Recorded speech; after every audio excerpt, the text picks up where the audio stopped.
I am Rajesh.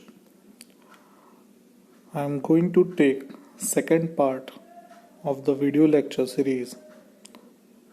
As I have already told you, we have started with chapter number 9, ray optics.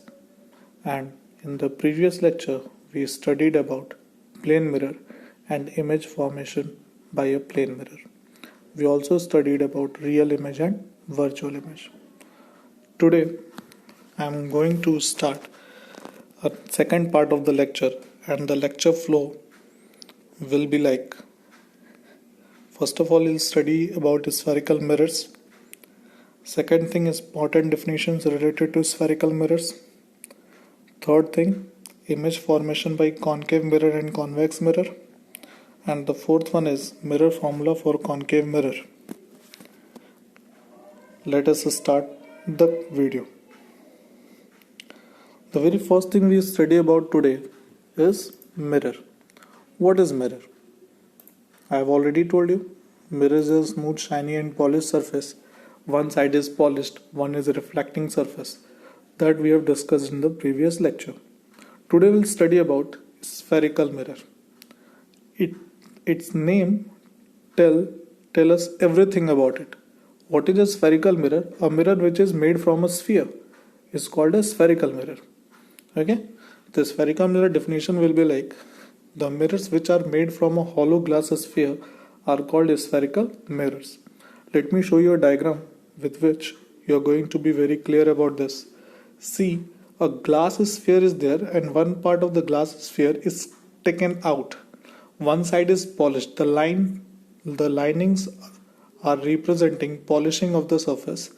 One side is polished, other side is the reflecting surface. Clear? That C represents center of the sphere. See, if the polish is outside the sphere, then the reflecting surface is inner one. And if the polished surface is inner side of the sphere, then the reflecting surface is outside. Okay, on the basis of this, the spherical mirror is divided into two categories. The type of mirrors are concave mirror and convex mirror. If the polish is done on the outer side and reflecting surface is the inner one, then the mirror is concave mirror. Okay, so this is a concave mirror. Polish is outside and the reflecting surface is inside. The ray of light comes and reflected from this side only. Okay, what is convex mirror? So just opposite to it, polished surface is inside, the reflecting surface is outside. The reflection takes place from the outside. So this mirror is called convex mirror. Okay, I hope this is clear. You have already studied in class 10th also, so I hope you remember. Next thing, we are going to study about important terms related to spherical mirrors. What are the terms? The very first thing is aperture. The reflecting surface of the spherical mirror is called aperture. Reflecting surface means the shiny surface, smooth surface. It is called the aperture. Let me make the diagram simultaneously so that you can understand. So this very black line represents aperture. If you see it very minutely, you will be able to see a black line. So that black line represents what? Aperture. Next thing is pole. What is pole? The midpoint of the aperture is called pole and it is denoted by P in the diagram. Let me make it in both of them. P and P you can see. Next thing is center of curvature. So obviously this spherical mirrors are a part of a sphere only. So the center of that sphere is called center of curvature. Okay. So center of curvature definition will be like, the center of the sphere of which mirror is a part is called center of curvature. The thing is to be noted that the center of curvature lies in front of the reflecting surface in case of concave mirror, whereas in convex mirror it is in the side of polished surface. Okay. Next thing we are going to study about radius of curvature. What is radius of curvature? In the same manner, the radius of the sphere of which mirror is a part is called radius of sphere. from P to C, it is equal to capital R. Capital R represents radius of curvature. Next thing is principal axis. The straight line joining P and C is called principal axis. Okay, so this very straight line, it is called principal axis. Next thing is very important, and it is your focus. First of all, let me read the definition. The point on the principal axis at which the rays of incident light which are parallel to the principal axis intersect or appear to intersect after getting reflected from the spherical mirror. That very point is called focus. Okay. So what does it mean? The incident light rays must be parallel to the principal axis. Let us see in the case of concave mirror how does it work. We make parallel incident lights on the spherical mirror. One light is on the principal axis itself. Okay. So what happens? The light gets reflected and passes through a common point on the principal axis, and that very common point is called focus and represented by capital F. Clear? In concave mirror, the rays intersect each other in reality. But in case of convex mirror, let us see, the rays after getting reflected, they diverge from each other. And this is why the concave mirror is called converging mirror and convex mirror is called diverging mirror. But when we extend the rays behind the mirror, they pass through a common point, and that very point is called focus. Okay. Now what is focal length? Focal length is the distance between pole and the focus is called focal length. It means P and F. Okay, the PF distance is called focal length and the PC distance is called radius of curvature. In the diagram, it is at the bottom. The distance between P and F is called focal length, represented by small f. Okay, so these are the terms which are related to the spherical mirror. Now we are going to use these terms directly. Now we are coming to image formation by a concave mirror. So for image formation, we must know exact path of each ray. Now if the rays are falling on the spherical mirror at each and every point, so we cannot define the reflecting ray. So we must select 3 or 4 rays which path is well defined, and we are going to use those rays only to make the image of a given object. Okay, so in case of concave mirror, what are the 4 important rays? Let us see.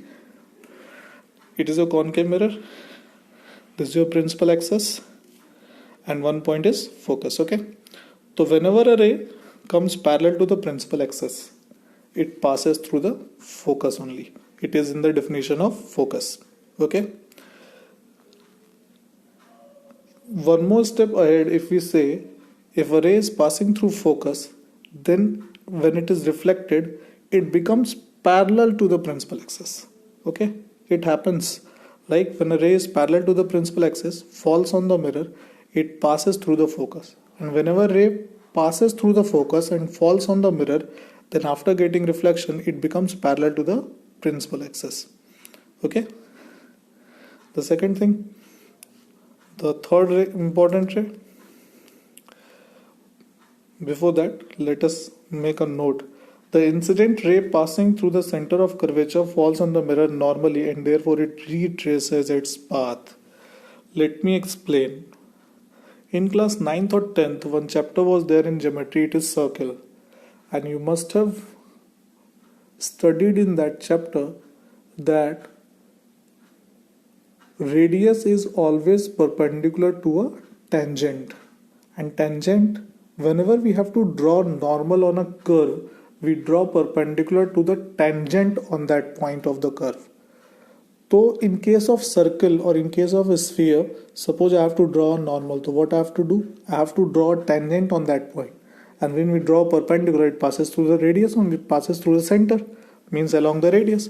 So whenever a ray falls on the mirror, it goes along the radius of the mirror, and since it goes along the radius, it falls perpendicularly on the mirror, and therefore it retraces its path.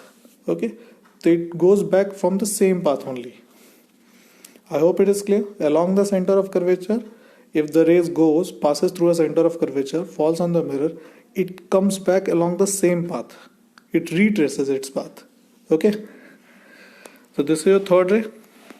And the fourth ray is, whenever it falls on the pole, so the principal axis acts as a normal at the point pole.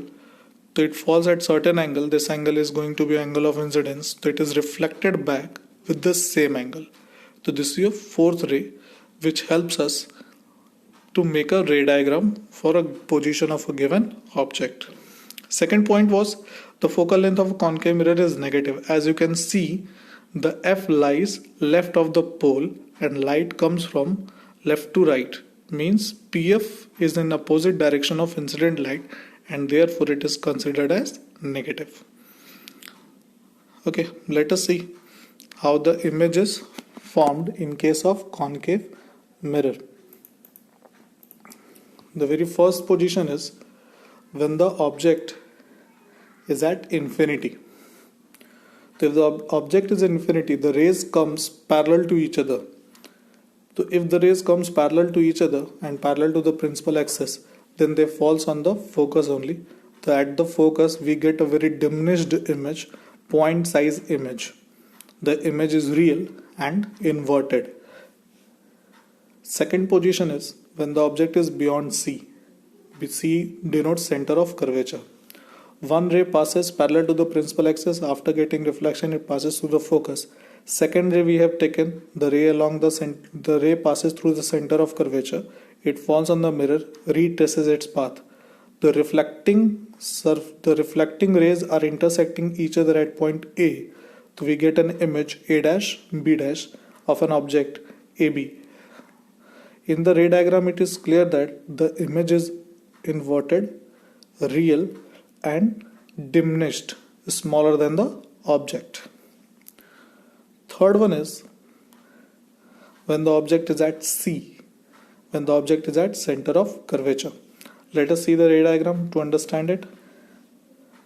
Object AB is there. One ray passes parallel to the principal axis, then passes through the focus. Another ray passes through the focus and then reflected back and cuts the first reflecting ray at the A dash. So we get the image A dash B dash.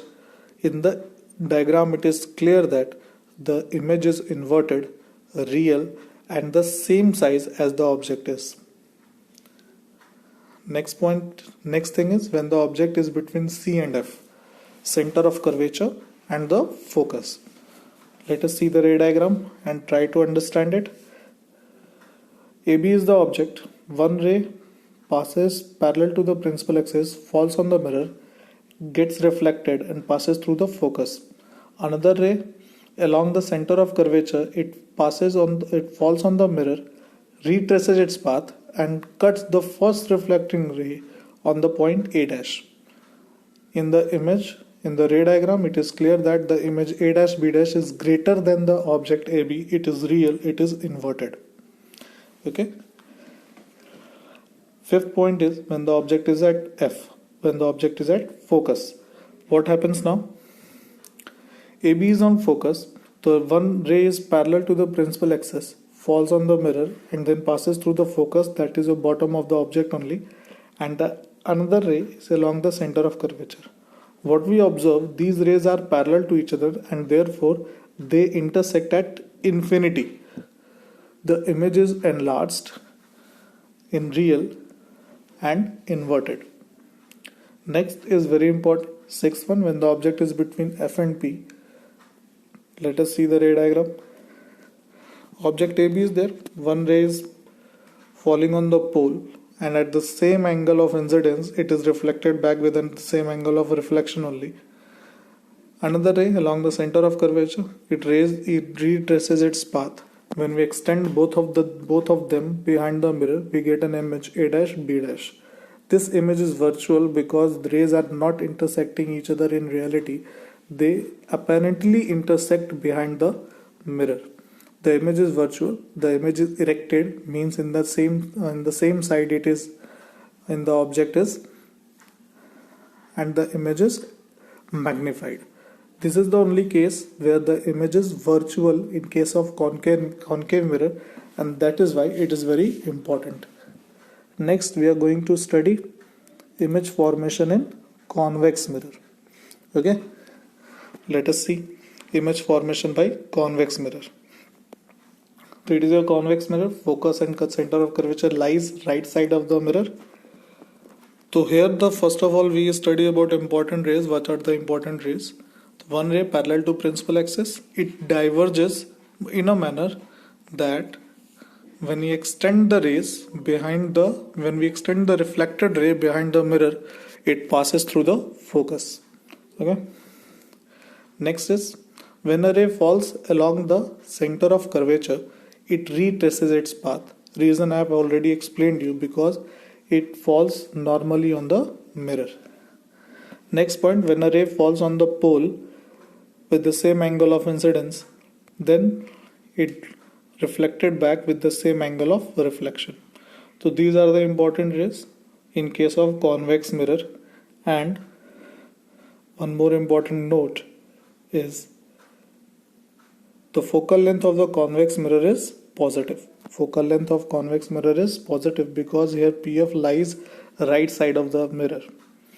Okay, let us see the image case also. There are two cases only, when the object is at infinity, and another case when the object is in front of the mirror. So let us take the first case when the object is at infinity. Let us see the ray diagram.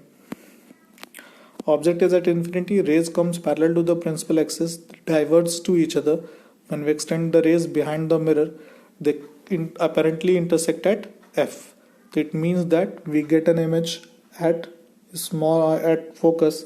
The image is point sized, means it is going to be very small. And obviously it is virtual image because rays are intersecting apparently, not in reality. Next thing, when the object is in front of mirror, let us see. Object AB is there, one ray parallel to the principal axis, then diverges in a manner that we extend the rays, it passes through the focus. Another ray along the center of curvature, it retraces its path and we get an image A dash B dash.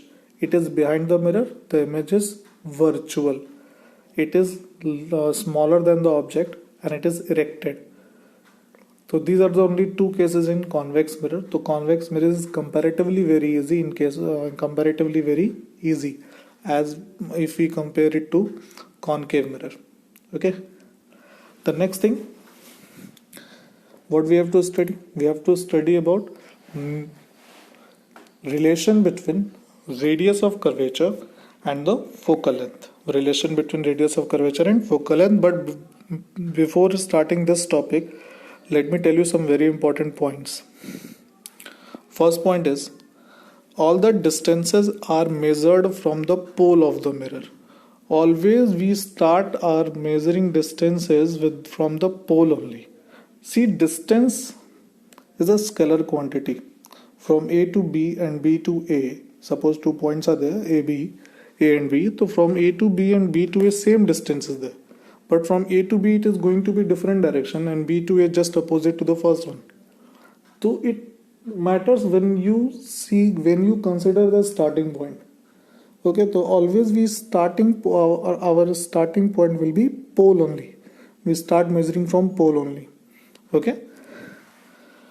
Second point is, the direction of incident light is considered positive. Already we have discussed in the case of plane mirror also. Incident light direction always considered positive. The height above the principal axis is considered positive, and height below the principal axis is obviously considered negative. These are the sign convention we used to take. Okay. Now let us come to the topic, relation between radius of curvature and the focal length. See, one concave mirror is there. 3 important points, pole, focus and center of curvature is denoted in the diagram. Now we consider a parallel ray parallel to the principal axis falls on the mirror and then it is reflected through the focus. Now suppose one wants to know the angle of incidence. Okay, so how will know? How will he know? Let us say the point of incidence is capital A.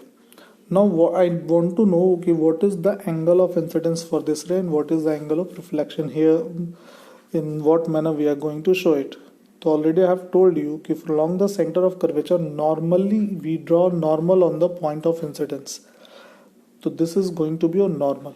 Along the center of curvature, any line on the mirror behaves as a normal because it works as a radius also.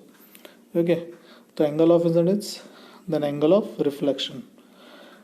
Angle of incidence always equal to angle of reflection, that we know, it is from the laws of reflection. Now just consider the triangle ACF. Okay, just see in triangle ACF the angle C is also going to be equal to angle I. It is because of alternate interior angle, and since I is equal to R and angle C is also equal to R, so the angle C is also equal to I, so therefore angle C and angle A in triangle ACF are going to be equal, and which means that the triangle ACF is isosceles. Okay, means its two sides are going to be equal. And which are the two sides? These are the CF and AF. CF will be equal to AF. Okay, now I have already told you in the very beginning that rays, all the rays are considered in ray optics are paraxial, means they are very close to the principal axis. Okay, so this incident ray is considered paraxial. Okay, since the ray is paraxial, and therefore if they are very close to each other, this incident ray, then point A and point P are going to be very close to each other, and because of it we can say that PF is approximately equal to AF. Imagine that A is very close to P, so AF and PF, they almost become same. Okay, so PF is equal to AF. Let us make the equation number 2 here. Now from equation number 1 and equation number 2, what we can say from 1 and 2? From 1 and 2 we get CF is equal to PF. CF was equal to AF in equation number 1, and from 2 AF is replaced by PF. Now in place of CF from the diagram we can write PC minus PF is equal to PF. CF is replaced by PC minus PF. Now minus PF is transferred to other side. We are going to have 2PF is equal to PC. PF is focal length, PC is radius of curvature. So we are going to have 2F is equal to R, or F is equal to R by 2. This is the required relation between radius of curvature and focal length. Some students may think that why we have not used sign convention in this case. Actually we are proving the general formula, we are not proving it for concave mirror. Although we have taken reference as concave mirror, we can prove the same for the convex mirror also, and it will be homework for you. Now let us move ahead. Next thing is mirror formula. What is mirror formula? It is the relation between focal length of the mirror, image distance and object distance. There are three cases. Case 1, when the image is real and it is for concave mirror. Second case is when the image is virtual for concave mirror. Third case is in case of convex mirror. One case we are going to discuss right now. Other two cases you are going to do as a homework. Okay, let us start for case 1, when the image is real for concave mirror. Now see, first of all, just let us make a ray diagram. We use a concave mirror. An object is beyond C. Object name is AB. One ray goes parallel to the principal axis. After getting reflected, it passes through the focus. Another ray passes through the center of curvature, and since it falls on the mirror normally and therefore it retraces its path. So the reflected rays intersect between C and F, and we are going to have our image A dash B dash between C and F. These two rays are not enough to prove the formula Therefore, we are going to draw another ray, and this ray falls on the pole and reflected back and passes through the same point B. Okay, so these are the rays, and with the help of this diagram we are going to prove the mirror formula. Before starting the proving, let us see what are the distances we assume here. From figure, object distance is given by PA from pole to A, and it is denoted by minus U. Why is it so? Why it is minus? Because we are moving opposite to the incident light. Image distance PA dash is minus V.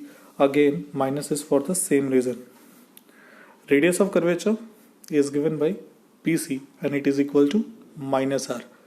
Why is it so? Why it is minus R? Because again we are moving opposite to the incident light. AB is given as H, and A dash B dash, height of the image, it is equal to minus H dash. It should be A dash B dash. Please correct it. Height of the image A dash B dash is minus H dash. Now from figure, let us start the proof. From figure, we are going to consider two triangles, triangles ABP and A dash B dash P. From figure, it is clear that these two triangles are similar to each other. Triangle A dash B dash P is similar to triangle ABP.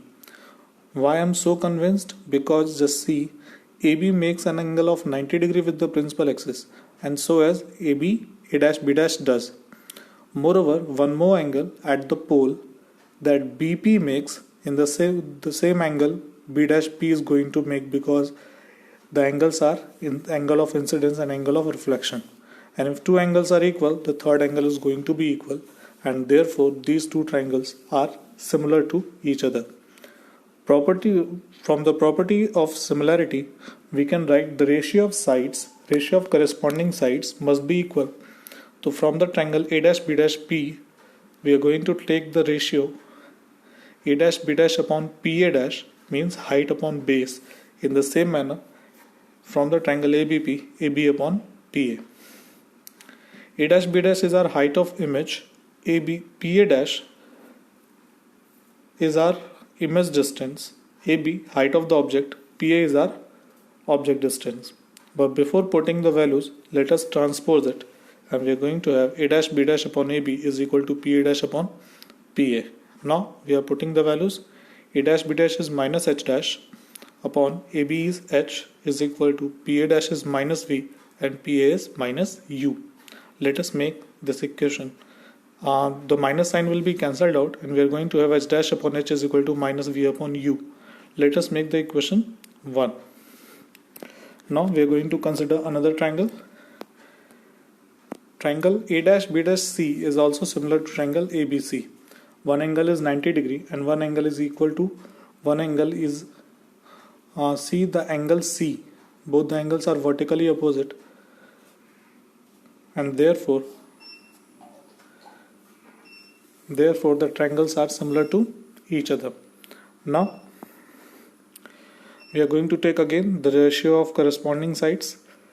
A dash B dash upon A dash C, height upon base of the triangle A dash B dash C, is equal to AB upon AC, height upon base of the triangle ABC.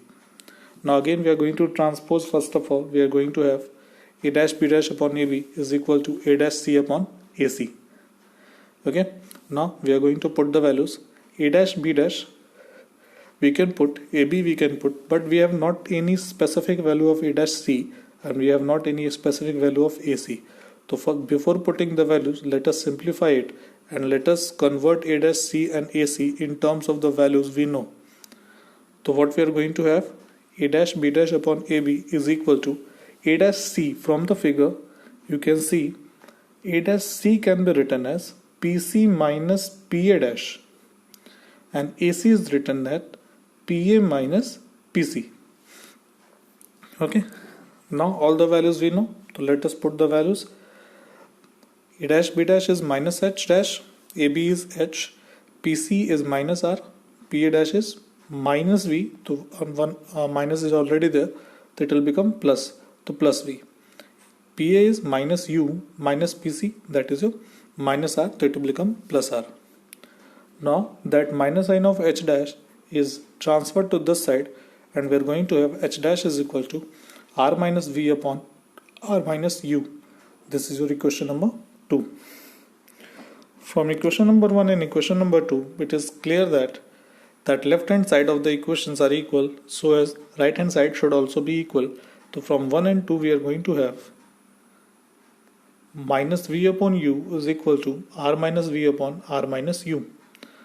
Let us cross multiply it. We are going to have minus v in bracket r minus u is equal to u in bracket r minus v. Now we are going to open the bracket. So minus vr plus uv is equal to ur minus uv.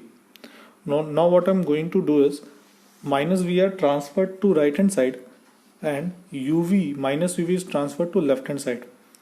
So what we are going to have 2uv is equal to r, we can take common in bracket u plus v. Now r is sent to left hand side and uv is sent to right hand side, and we are going to have 2 upon r is equal to u plus v upon uv. R upon 2 was equal to f, so 2 by r is equal to f only, 1 upon f only. So we are going to have 1 upon f, and uv is distributed in both of the u plus v. So what you are going to have 1 upon v plus 1 upon u. So this is what the mirror formula is. So mirror formula is 1 upon f is equal to 1 upon v plus 1 upon u. I hope the derivation is clear. So this was the last topic we have done today, and on the basis of the same pattern we can prove the mirror formula for the convex mirror and for the case when the concave mirror makes the virtual image. This will be a homework for you people. Now let us see what we have learned today. Okay? What we have learned today, what are the important points we have learned today? Let us see in a brief. The first point is the mirrors made from hollow glass sphere are called spherical mirrors. These mirrors are made from hollow glass sphere and they are called spherical mirrors. Second point is spherical mirrors are of two types, concave mirror and convex mirror. Third one is focus. The point on the principal axis at which rays of light which are parallel to principal axis intersect or appear to intersect after getting reflected from the spherical mirror. That very point is called focus. In case of concave mirror, we get a real focus. In case of convex mirror, we get a virtual one. Fourth point is the incident ray passing through the center of curvature falls on the mirror normally and therefore it retraces its path. In the ray diagram, we have used the point. Fifth point is the focal length of a spherical mirror is half of the radius of curvature. That is, a small f is equal to capital R upon 2. We have proved the formula. All the distances are measured from the pole of the mirror. Means pole is always going to be the starting point. Next point is the focal length of convex mirror and the radius of curvature are positive because they lie in the direction in which the ray of light falls on the mirror, means the right side behind the mirror.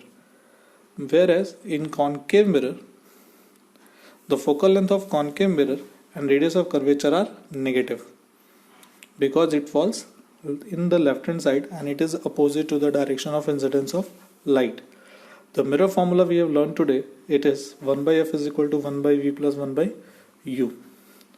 And one more important point, the mirror formula is applied with sign convention. In any of the numerical, if you are going to apply this formula, you must apply it with the sign convention that I have already told you. What are going to be the home assignment for you? There are some questions. Derive a relation between radius of curvature and the focal length of a convex mirror. Second question, derive the mirror formula for concave mirror when it forms virtual image or the object is kept between focus and the pole. Next, derive the mirror formula in case for a convex mirror. Fourth one is why the convex mirror is used in rear view mirrors in vehicle. Rear view mirror, the smaller mirror which is used to see the vehicles which are coming from behind. So their convex mirror is used. You have to see, we have to answer why convex mirrors are used. Suppose while sitting in a parked car, you notice a jogger. Jogger is a person who jogs or running. Jogger approaching towards you in the side view mirror of radius r is equal to 2 meter. If the jogger is running at the speed of 5 meter per second, how fast the image of the jogger appear to move when the jogger is at 39 meter, 29 meter, 19 meter and 9 meter away? This question is from the NCERT. It is in the solved examples. If you not able to solve the question, you look at the example. If you are not able to solve, let me know in the comment section. We are going to discuss in the next lecture. Last question is, write the uses of spherical mirrors in our day-to-day life. So this is all for today. In the next class, we are going to start lenses, and before lenses, we have to study refraction of light and refraction at plane surfaces. Till then, you have to solve these questions. Try the other cases which I have not discussed. All the best. Stay home, stay safe. Thank you.